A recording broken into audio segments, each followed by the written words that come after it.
अहम खबर से आपको आगाह करें। बांग्लादेश में अवामी एहतजाज ने वज़ीर-ए-आज़म को इस्तीफ़ा देने पर मजबूर कर दिया। बांग्लादेश की वज़ीर-ए-आज़म शेख हसीना वाजिद ने इस्तीफ़ा दे दिया। रॉयटर्स ने दावा किया है कि बांग्लादेश की वज़ीर-ए-आज़म शेख हसीना वाजिद भारत रवाना हो गईं। भारत का शेख हसीना वाजिद को अपने मुल्क में दाखिले की इजाज़त देने से इनकार। शेख हसीना वाजिद का भारत के इनकार के बाद बेलारूस जाने का इम्कान। शेख हसीना वाजिद ने तकरीर रिकॉर्ड करने की कोशिश की, उन्हें रोक दिया गया। बांग्लादेशी फ़ौज ने वज़ीर-ए-आज़म हसीना वाजिद को इस्तीफ़े के लिए 45 मिनट का वक्त दिया था।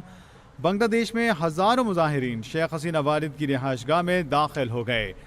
अहम खबर से आपको आगाह करें कि शेख हसीना वाजिद ने, जिन्होंने भारत जो रवाना हो गई थी इस्तीफ़ा देने के बाद, भारत ने भी उन्हें अपने मुल्क में दाखिले की इजाज़त नहीं दी है और भारत ने शेख हसीना वाजिद को अपने मुल्क में दाखिल होने से इनकार कर दिया है।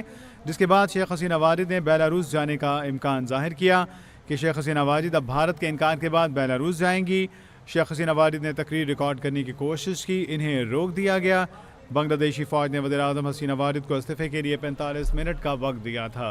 बांग्लादेश में हज़ारों मुज़ाहिरीन शेख हसीना वाजिद की रिहाइशगाह में दाखिल हो गए। बांग्लादेश में अवामी एहतजाज ने वज़ीर-ए-आज़म को इस्तीफ़ा देने पर मजबूर कर दिया। बांग्लादेश की वज़ीर-ए-आज़म शेख हसीना वाजिद ने इस्तीफ़ा दे दिया। बांग्लादेश की वज़ीर-ए-आज़म हसीना वाजिद भारत रवाना। रॉयटर्स का दावा है कि भारत रवाना होने पर इन्हें भारत ने भी अपने मुल्क में दाखिले की इजाज़त नहीं दी है, जिसके बाद अब शेख हसीना वाजिद के बेलारूस जाने का इम्कान है। शेख हसीना वाजिद ने तकरीर रिकॉर्ड करने की भी कोशिश की, जिन्हें तकरीर रिकॉर्ड करने से भी रोक दिया गया। बांग्लादेशी फ़ौज ने वज़ीर-ए-आज़म हसीना वाजिद को इस्तीफ़े के लिए 45 मिनट का वक्त दिया था और उसी वक्त के अंदर इन्हें इस्तीफ़ा मंजूर करना था, इनका इस्तीफ़ा दिया जाना ज़रूरी था। घर के रहे ना घाट के रहे, शेख हसीना वाजिद को भारत ने दाखिले से इजाज़त देने से इनकार कर दिया।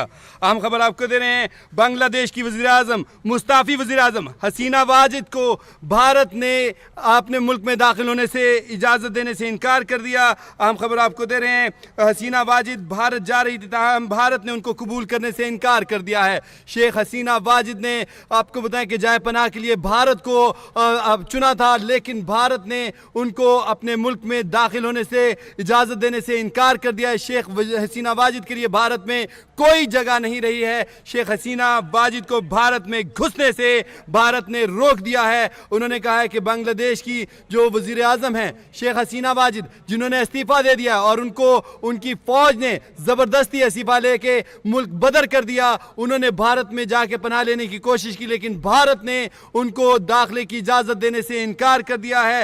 अब जो है शेख हसीना वाजिद, कहा जा रहा है कि बेलारूस का रुख करेंगी और बेलारूस जाने का कोशिश करेंगी। ताहम अब देखते हैं कि बेलारूस वाले उनके साथ क्या सलूक करते हैं। बेलारूस वाले जो हैं वो शेख हसीना वाजिद को कबूल करते हैं या वो भी इनकार करते हैं और इनको वहाँ से कहीं और का रुख करना पड़ेगा। ताहम आपको बताएं कि शेख हसीना वाजिद को भारत ने दाखिले की इजाज़त देने से इनकार कर दिया है। आपको बताएं कि सारी उम्र भारत नवाज रही हैं। आपको बताएं शेख हसीना वाजिद ने जो है वो भारत के लिए कुर्बानियां दी और भारत के कहने पर कठपुतली की तरह नाचती रही हैं, और आज भारत ने ही उनको कबूल करने से इनकार कर दिया है। भारत ने साफ इनकार कर दिया कि आप हमारे मुल्क में नहीं आ सकती।